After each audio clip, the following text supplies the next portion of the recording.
Hello everybody, welcome back to another episode of Just What I am playing Final Fantasy XIV. Last episode we did even more stuff, like another dungeon, where we fought with Midgardsormr, or in any case a shade of Midgardsormr. And now Midgardsormr is also following us, but he also broke our protection that we get from Heidelin, so yay! Also, this actually looks pretty dang decent. Anyway. Ere I forget, I believe Moonbrida has requested a gathering of the Scions. I assume there has been some progress concerning our efforts to combat the Ascians. Pray inform her that our business with the Ishgardians is concluded for the moment. I shall be along once I have completed my communications with the Crystal Braves.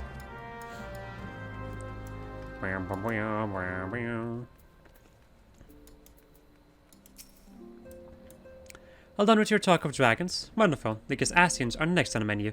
Let's head into the solar, shall we? We shall.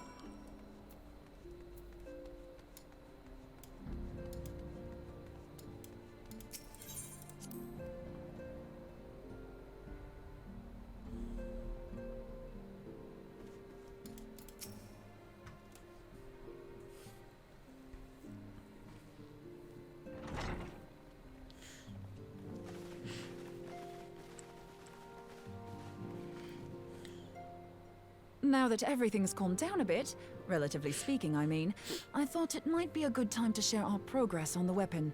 I believe we're on the verge of a breakthrough. Well, don't keep us all in suspense.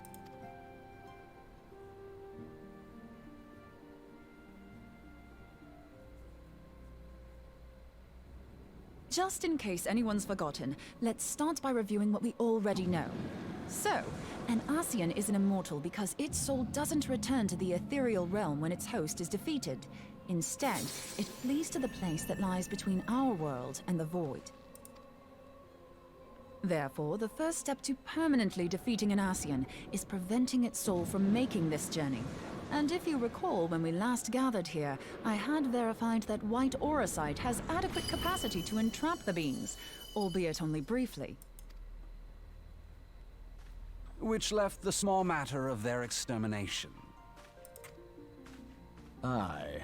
To unmake an Ascian soul, one must needs smite it with a concentrated burst, or blade, of purest ether.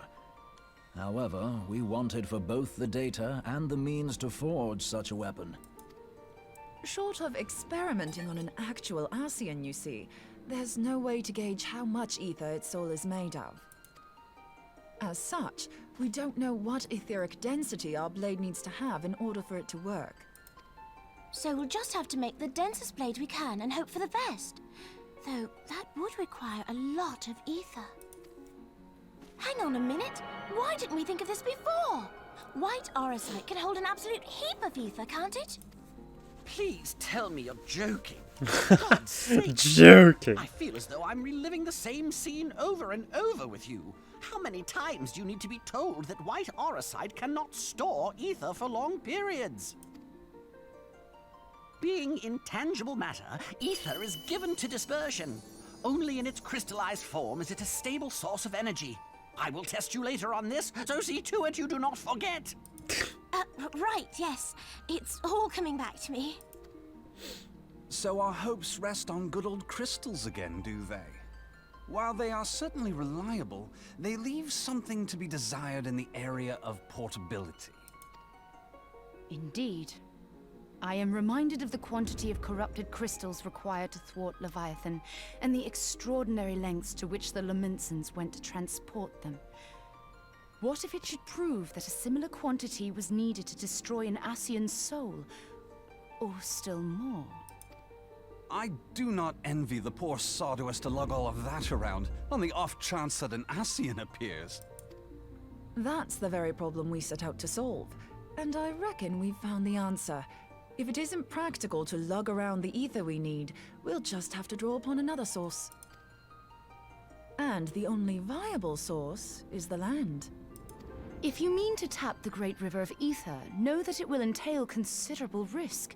Meddling with the currents may well induce a surge like to the one which despoiled Mordona. Give me a bit more credit, will you? Why would we need to tap the river when there are veritable reservoirs jutting out all over the land? I speak of corrupted crystals. It might be that their aspect is out of balance, but a crystal's a crystal. It contains ether, and we can help ourselves to it. While corrupted crystals are indeed abundant, there is no guarantee that they will be in close proximity at a crucial moment.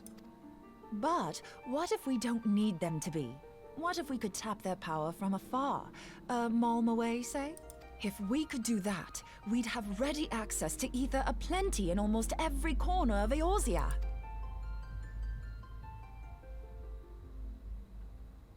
I've yet to put my theories to the proof, but I've got a good feeling about this. If no one has any objections, I'd like to see where this avenue leads. If you think it's worth your while, you have my blessing. But tell us, what are your theories? I, for one, am most eager to understand the process, however vaguely. I thought you might say that, but no one wants to listen to boring old theories all day, do they? I know I don't.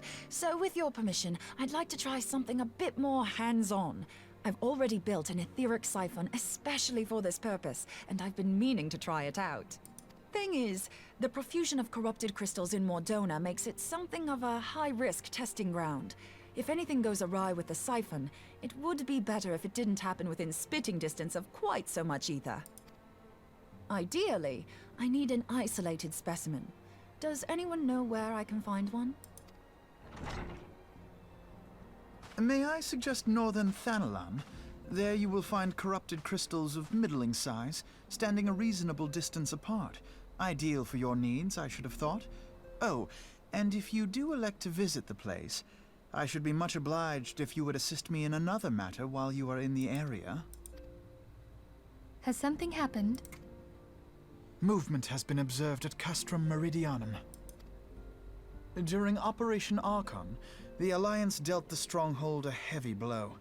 Its facilities were extensively damaged, and its garrison reduced to a fraction of its former strength. Not long after our forces withdrew, however, their ranks were replenished by reinforcements from Castrum's sentry. They now seek to rebuild, and to this end they have their sights set upon the ceruleum processing plant. Having lost the Empire's support, the 14th Legion lacks the resources to sustain itself. To them, this is a bid for survival, and they will doubtless fight like desperate men. Though I have dispatched the Crystal Braves, I fear their strength alone may not suffice to stay the Imperial assault. I would request the Scion's aid in the defensive effort. If I didn't know better, I'd say you were trying to inveigle us into fighting your battle with the promise of shiny crystals. Well then, consider me inveigled. I won't lie, the crystals you speak of sound perfect, so the Garleans have to go. Besides, we can't afford to beat about the bush. There's no telling when the Arsians will next appear. Thine eagerness to hurl thyself into the jaws of danger cometh as little surprise. Exercise due caution, I prithee. Though you have become a crystal brave, you are yet a scion, Alphino. We could hardly refuse you. Pray, join the Crystal Braves and lend them your support. Thangrid and Papalimo shall accompany you.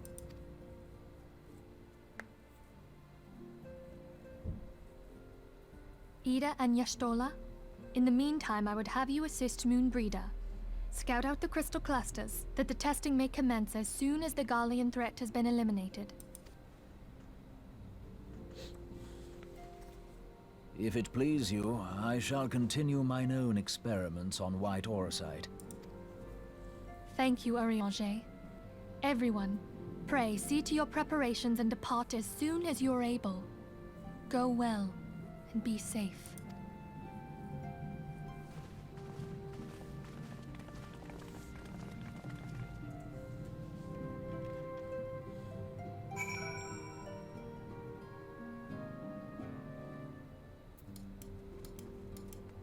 Pray speak with the boy.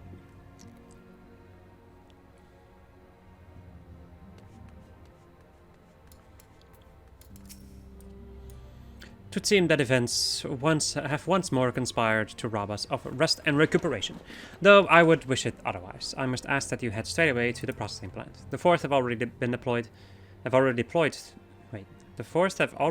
to the area and waited the arrival of the Scions. Wilred will brief you on the developing situation. Meanwhile, I must rendezvous with Captain Ilbert at our headquarters in Ul'dah.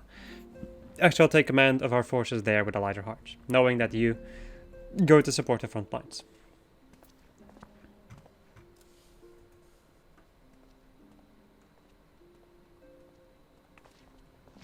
Your duties take you to northern Thanalan, do they not? We too must say our farewells to the Rising Stones for a time. Flamine travels to Ul'dah, and we shall serve as her escort. At my daughter's behest, I go to contact certain old acquaintances in the Gilded City. We are beset on all sides by civil unrest and imperial machinations, threatened by primals and troubled by dragons. We need all the allies we can muster. Many of my friends hold positions of power, you see, and it is my hope that they can be convinced to aid the Scion's cause. If past events have taught us anything, then we know that Eorzea must present a united front, or we shall fall. Ah, how extraordinary that my little Asilia is involved in such far-reaching affairs. I am proud that I might now stand at her side, not only as a mother, but also as a colleague. A colleague with influential connections, but I fear that Ul'dah has become a place of danger, even for one so familiar with her streets. Bah, woe betide the blackguard that so much as glares in your direction, my lady. Oh. I should be well protected, it seems. Shall we be on our way then? Flamine has protection. That's a static inside joke.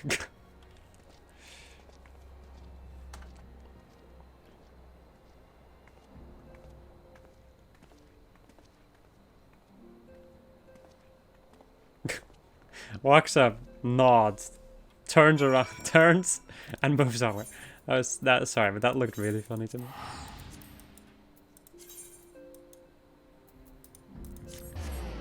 Alright. Kind of curious to see how far I'm going to be able to get today. Wilred, my boy! Commander of a Ur sent word that you'd be coming. A veteran of your talent is most welcome. Not that I don't think we can handle the situation, mind you. I've learned a trick or two since that disaster with the Amalja. But returning to the task at hand. The Flames reconnaissance scouts have reported Imperial soldiers assembling at Robon's push. Such a force is likely interested in only one thing, getting their hands on the resources found here at the processing plant. The Guardians could begin marching on us at any time. Pray speak with Lieutenant Edelstein, that he might coordinate our counter-strategy. In the meantime, I will inform the others that you have arrived. No doubt it will be welcome tidings.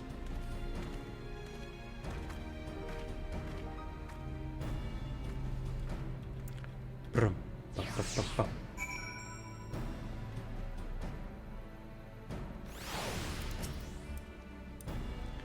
Lieutenant Adair, my soldiers yet tell tales of your deeds during Operation Archon.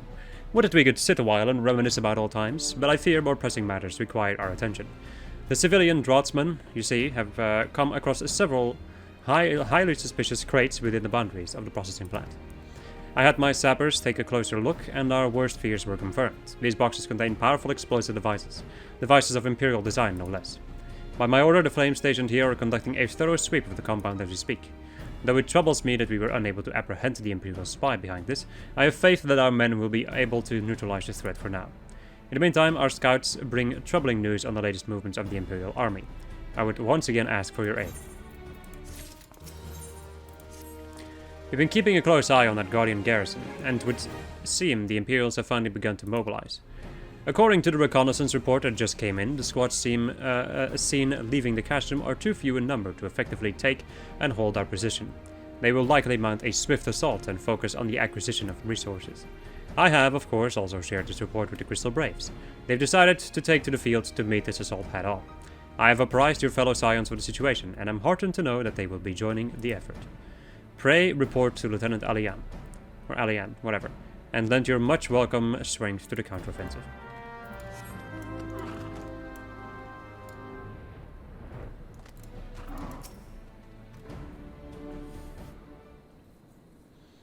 Glad to have you with us, Lynn. As I'm sure Lieutenant Edelstein has explained, the Guardians have deployed a small force from Castor Meridianum. Their main column assembles to the north near Dolomit's Talon, but we've also spied several squads attempting to conceal themselves on the approach to the west. They wish you to rush forth and commit to battle with the main column, leaving the detached force free to raid the plant and pillage supplies. Not much of a strategy, but these are desperate men. Captain Hilbert!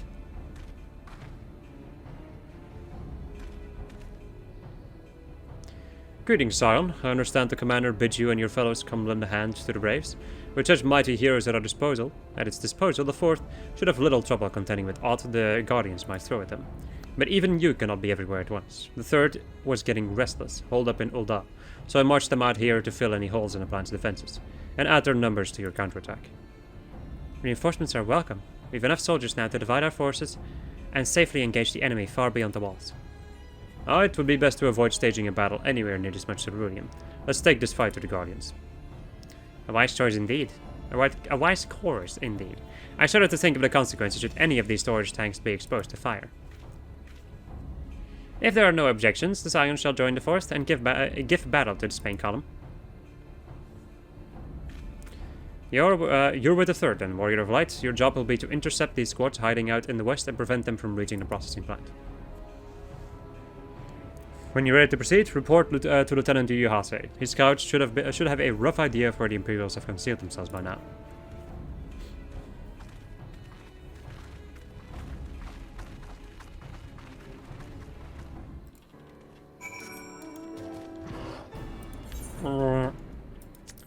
Says the behemoth. A pleasure to be fighting at your side once more, Scion. Our operations invariably succeed when you're around, and victories are wont to pave the road to greater coin. Now, this detached force we've been sent to eliminate has split into smaller squads. The better to conceal themselves within the terrain hereabouts. I imagine we'll need to split ourselves up as well to cover more ground, and make sure we root out all these would-be raiders. And seeing as you're an army unto yourself, I've assigned you your own areas to scour clean of enemy soldiers. This will be a simple search and destroy. We'll rendezvous back here when the task is done. Happy hunting, Scion.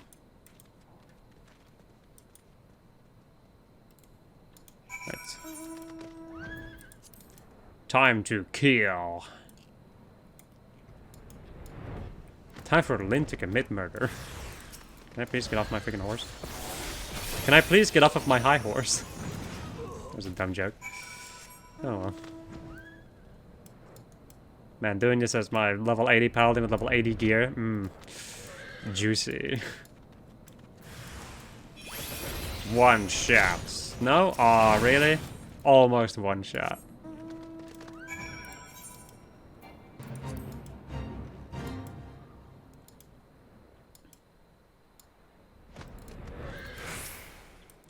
You seem grim, Scion. I'll take that to mean that between us, more than a few Guardians won't be making it back to the castle. These Imperials, though, they certainly made us earn our pay. I would be a happy man if I never had to tussle with another of those Magitek horrors. It is time we bid this war-torn land farewell. I will contact the Fourth and let Lieutenant Elian know the west is now clear. I would appreciate it if you would do the same in your reports to Lieutenant Edelstein.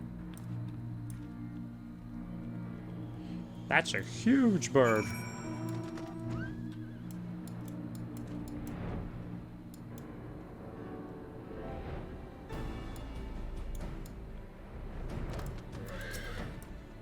Lieutenant Adair, what news of the Guardians? Their raiding parties are no more then. Excellent.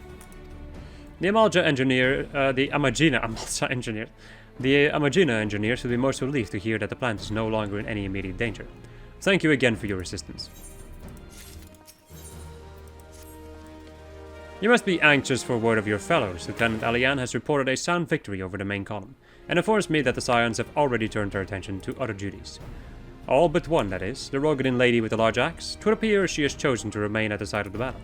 I know not what task keeps her from returning to civilization, but Northern Sandland is no place to wander alone, even for a capable sword such as her. I would certainly feel better about things if you could check in on her before you continue on your way.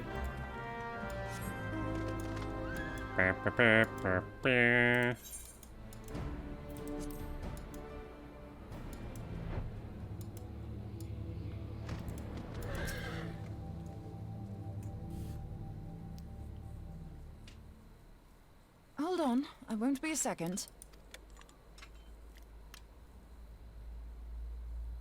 The beast seemed peckish, so I gave it a taste of my axe. I know. As Urianger never tires of reminding me. An axe ill becometh the hand of a scholar. What can I say? I like axes. To hear my mother tell it, I came into this world holding one. And it's not as if it stopped me picking up a quill, is it? I often think of the man who introduced me to the joys of learning. He's one of the reasons I decided to come to Eorzea. Him and my excruciatingly stiff childhood friend. Considering how unalike we are, it's a wonder we ever got on. The world's a strange old place, isn't it? Aye, that ought to do it.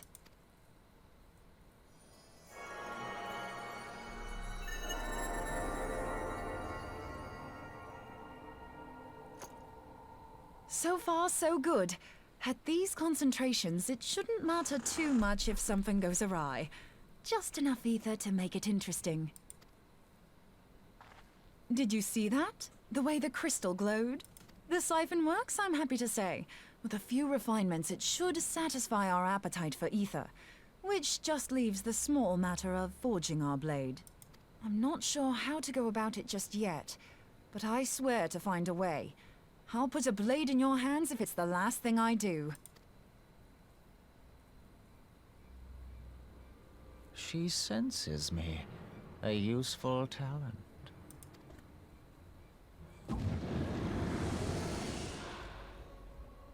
Anasian, are they onto us? By your brand, I see you are an Archon of Sharlayan, keeper of knowledge, seeker of truth. Meddler. I don't know what the hell's you're saying, but I don't much like your tone. Your instincts serve you well. But come, be not unsettled on my account. That lovely brow was not made for frowns. But I waste my breath. Let me direct my words to one who understands them. We meet at last, warrior of light. I am Nabriales. And you have long been a thorn in my side. I suffered the overweening presence of La Habrea that men might host the power of gods, only for you to undo my hard work.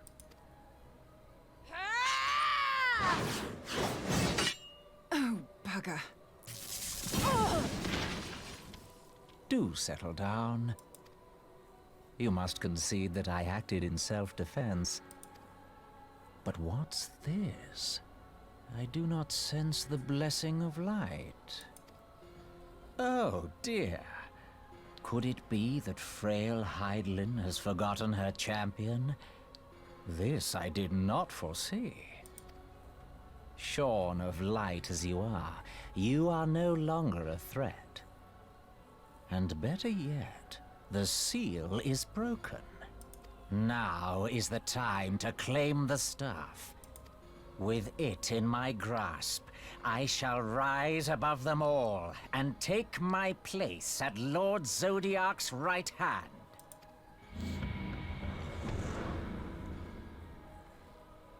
What did that bastard want with us? Nabriales, he calls himself. With charm like that, I'll bet he has maidens falling at his feet. Unconscious. But this staff... You say just talking about it had the bastard grinning like a brat on his name day. Must be quite a staff. Oh, gods. He means Tupsimati, Master Louisoir's staff. That was just sneeze. Minfilia's in danger. We have to get back to the Rising Stones. The game mentioned Louisoir and I just have to sneeze. Oh god. Again. With fortunate timing. Just when the story is picking up, I fucking start sneezing like crazy. Hey, Ariman! Oh god.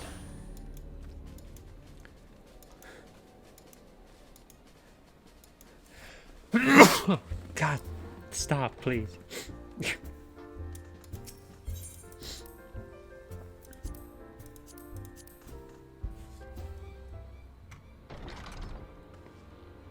You're here. Master Louis' staff is kept in the solar, isn't it? Quickly now.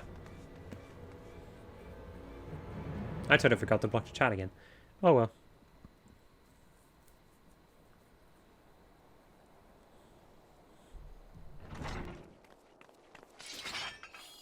You two.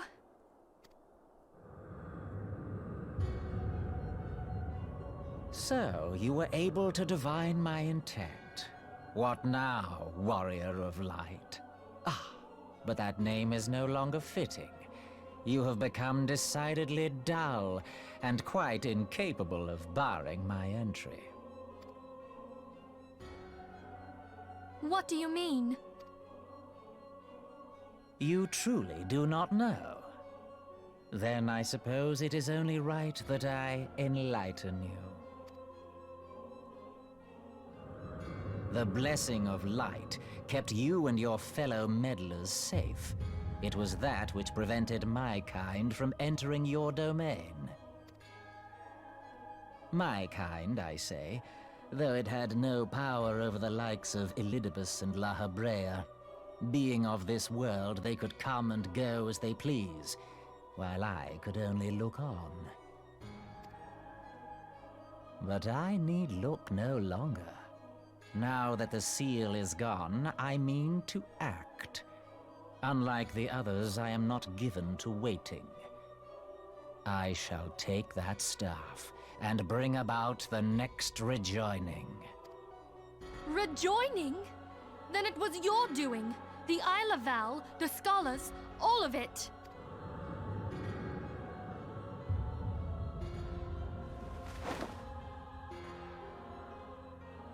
You will not harm her!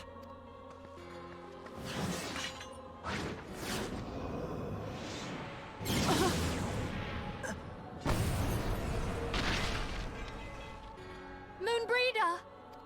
Why must you insist on forcing my hand? Did you learn nothing from our last meeting? Ah, but I forget. My words fall upon deaf ears. The staff is but a broken relic, a memorial to the departed. What possible use could you have for it?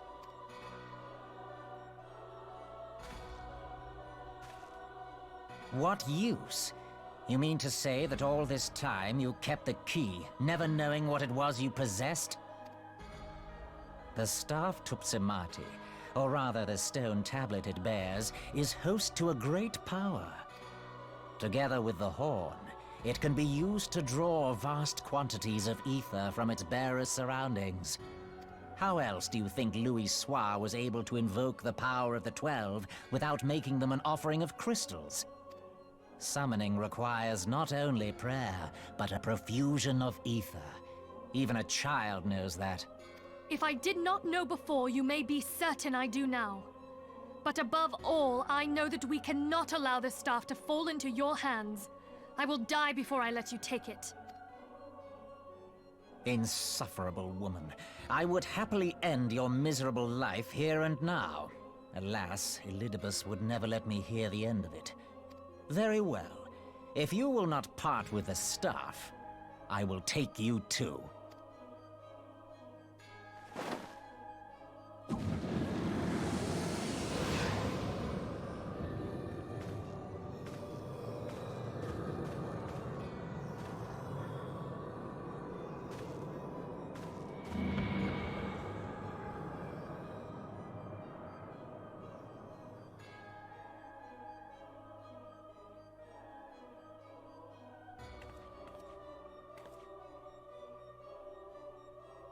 After them! Quickly! Before the rift closes!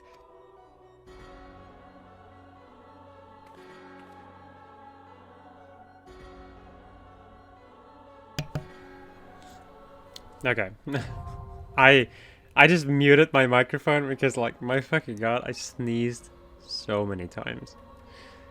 Jesus. I also only just realized something, which is quite interesting that it took me this long to realize. but whenever there's like red text, you know, when the Asians are talking, only people with the echo can understand them. Which is intriguing, because Mombrita did not know what Nabrialis said at all during this entire conversation, because he never spoke the language of Eorzea. Anyway, my friends, it is time for another trial. In the form of... Wait. Over here. It's like, what? The Chrysalis. I will be right back, you know, the usual. Waiting for this freaking Judy to pop. Why am I having hiccups now too? Christ, help.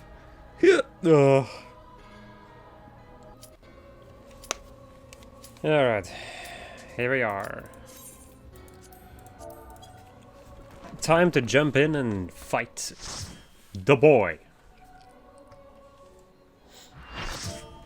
Nabrialis.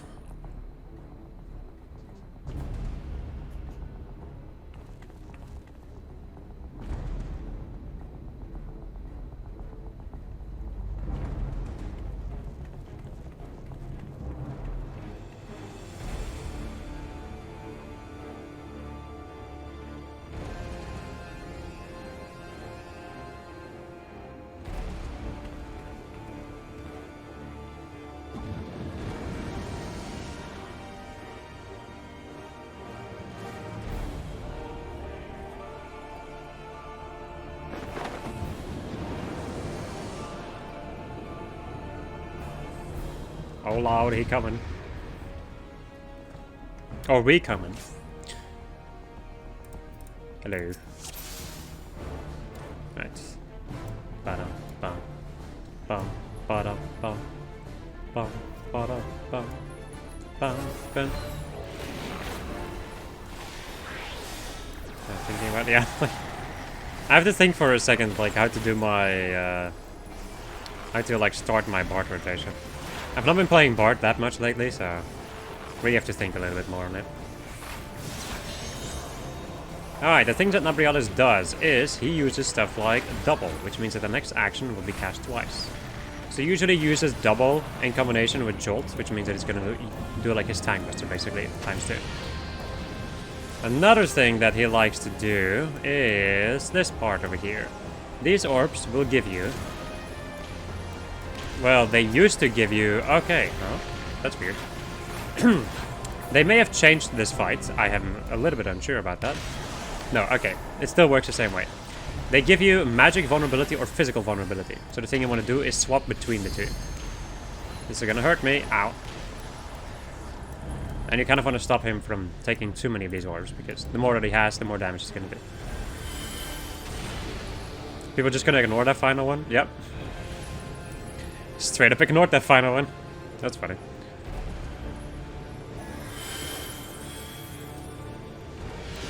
If it wasn't for this little part over here... Actually, there's a lot of things about this fight that I do not like. Let me say it like that. Who and why?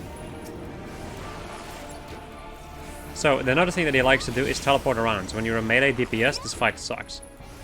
Because it just at random points is like... Oh yeah, time to teleport around. Teleports behind you, nothing personnel. Kind of stuff. It's a pain in the butt, is all I'm saying.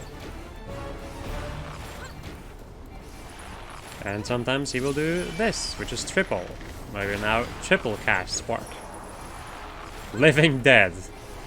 That was actually maybe not unnecessary. Wow, that was a good call. Please, I was about to say please don't go into freaking into invincible mode when I just used all of my damage buffs. Although he is gonna do that. No? Okay, no, he's just gonna teleport around.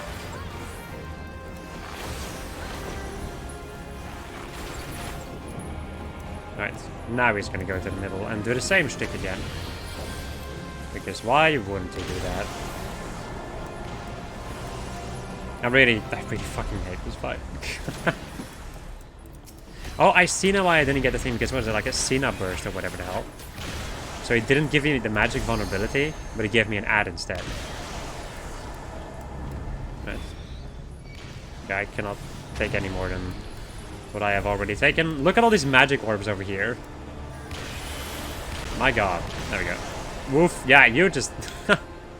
Well, my friend. He was like, let me take all of that at the same time.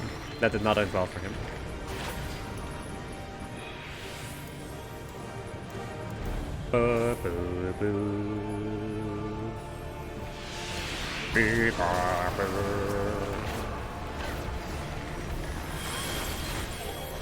And then Quake 3, just rate-wide damage of a considerable amount. Once again, just teleport around, because why not? And then he also uses Blights, which gives you a dot and also increases the amount of damage you take. You're gonna get sucked in by this thing no matter what, so you might as well just stand in the middle and get sucked in. Now we end up in this place, where we now have temporal flow is disrupted, but we still have the Blights too, so people need to keep us healed. Now the tanks need to go and take those meteors falling from the sky.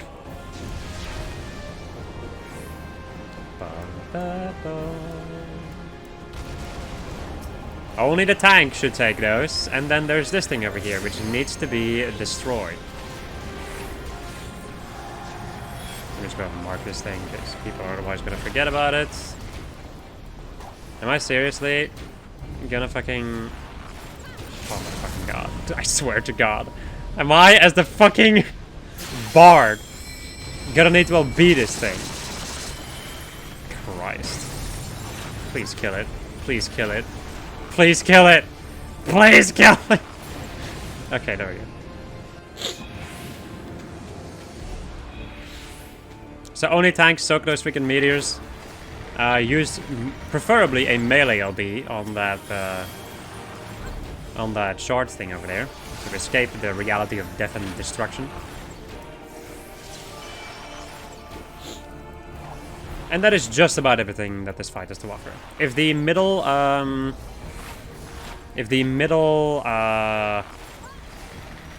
meteor falls, it is gonna be a death.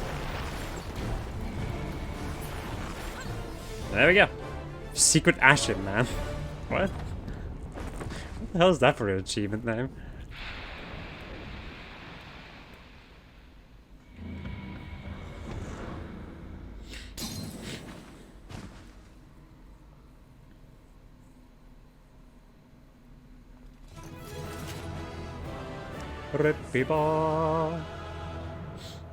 I cannot believe that me as a bard was supposed to use the LB3.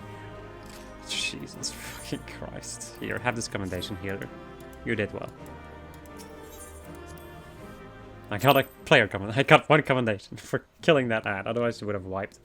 Also, another fun thing that just transpired, which is a thing that I expected would happen.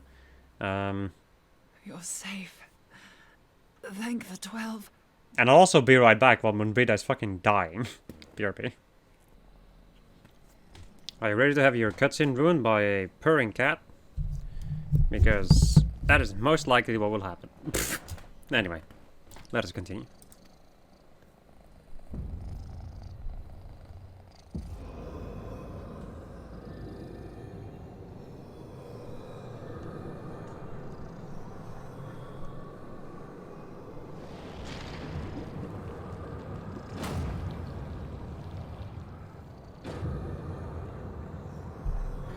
You may have bested me this day, but what of the next?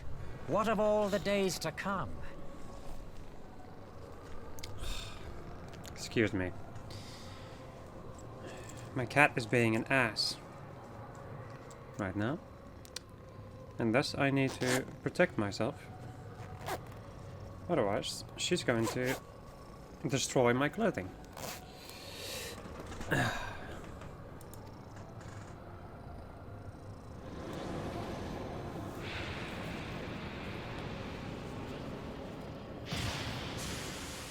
Remember, light no longer holds sway here. I may return whensoever I wish, again and again and again. Eventually, you will falter, and the staff will be mine. Until next time, scions.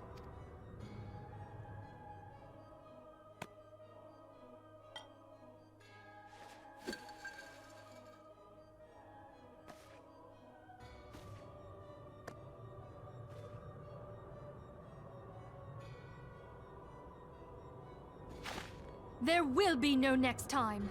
This is the end.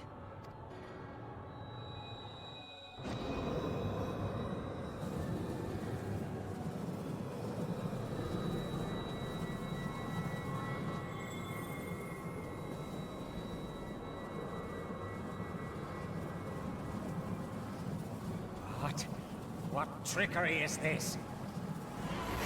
No, no, you cannot. No!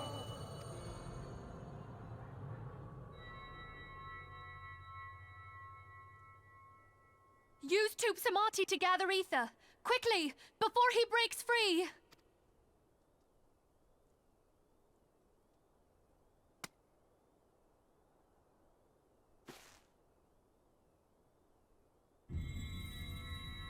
Concentrate! Call to mind the time you struck down La Habrea with the Blade of Light.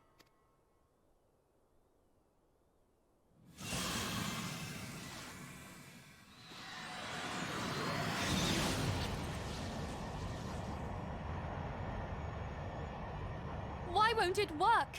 Is it because we lack the blessing of light? Damn it. So much ether. And it still isn't enough. Fools! No mortal prison can contain me! I shall make you pay for your insolence!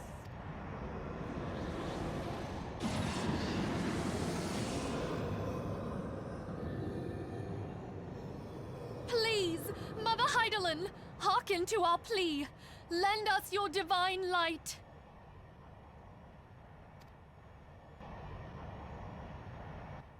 Why can you not hear us? Do our words no longer reach you?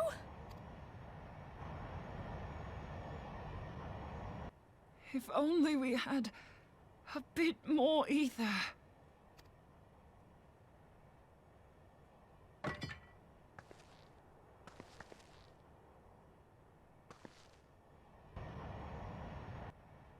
Moonbreeder, what are you doing? Master Louisoix, I understand now. The choice you made in death. There is life. Farewell, Urianger. You damned old coot.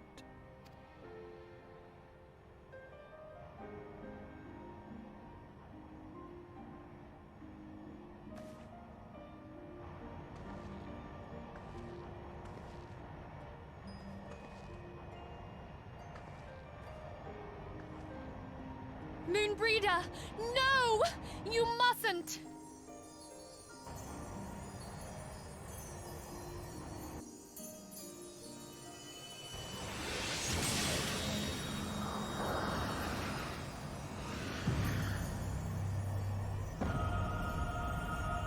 What? No! It cannot end! I am eternal! I am immortal!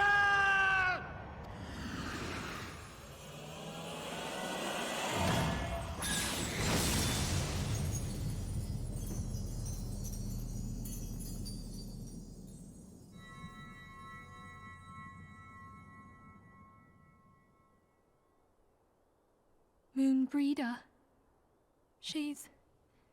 She's gone.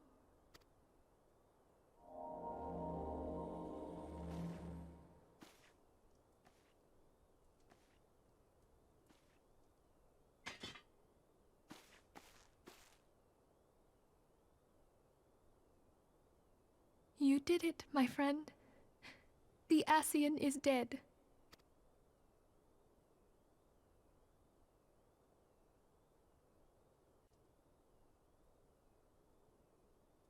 This device is a legacy of Moonbreeder's toils and sacrifice. I shall hold on to it for safekeeping. Minthelia, are you all right? I am. Oh, we were surveying northern Thanalan when we received the distress call. We returned as swiftly as we were able. It seems you have everything in hand, however. What happened here? Where is Moonbreeder?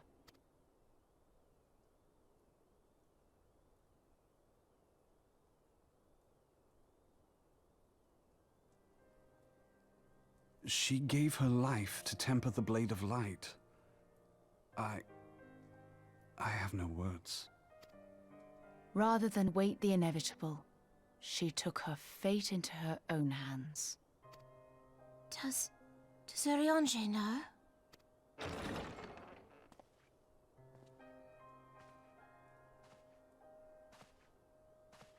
My friend, there is something I must tell you. I heard all, my lady. The moon sinketh, taking her leave of the heavens. Yet her passing heraldeth the coming of a new day. Moonbreeder hath fulfilled her destiny, hath she not?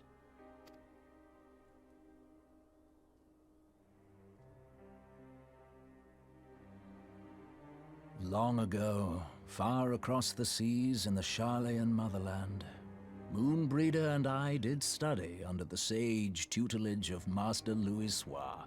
Full oft did he impress upon us that knowledge existeth to serve the greater good. This sentiment, however, was contrary to the nation's policy of neutrality, which censured intercedence in the affairs of foreign lands. In spite of vehement opposition, he founded the Circle of Knowing, and journeyed hither to the heart of Eorzea. Through his noble sacrifice was the realm spared its doom. Yet this great soul, whom all should rightly have honored, was branded a pariah in his own land. His peers did accuse him of forsaking his duty as a man of learning, and of meddling in the course of history. When he left Charlayan behind, Master Louisoix gave no word to signal his intent to Moonbreeder. Close as they were, as master and disciple, she was deeply wounded by the sudden exclusion from his confidence. Above all, however, she was confused. Try as she might, she could ill comprehend her master's motive. The slanders that were heaped upon him after his passing served only to inflame the turmoil within her. For years upon end, she knew not what to believe. Torn as she was twixt the man whom she revered and the man who forsook her and his duty both. The Louisoix I knew would never forsake his duty, much less one of his own. This I know full well, my lady. 'Twas not for want of love that Master Louisoix hid his intent. He but desired that Moonbreeder discover her own path, free of the shadow of his influence. Long did I contemplate revealing the truth to her, and long did I hold my peace. After all, was it not Master Louisoix's wish that she come to the truth unaided? I told myself it was, and resolved to let her suffer. Knowingly did I deny my friend the comfort she craved. And now she hath gone to her rest, with doubt still in her heart. Speakest thou in earnest? Did Moonbreeder truly come to understand Master Louisoix's will before the end?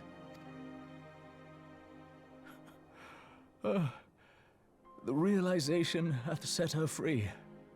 She may now find the peace which hath for so long eluded her. Oh, Moonbreeder, my dearest, how I shall miss thee. Moonbreeder gave her life that we might possess the means to defeat the Ascians. Her sacrifice must not be in vain. Let us continue her work on the Blade of Ether and see it to completion. My lady, I would mourn Moonbreeder in mine own way. I beg your permission to return to the Waking Sands. Of course, my friend. Take all the time you require. We shall be here should you have need of us.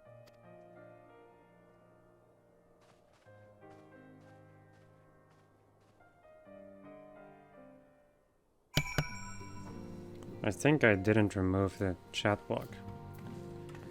Well, I was also dealing with a cat that I now had to remove from my near vicinity. She was interfering in my work.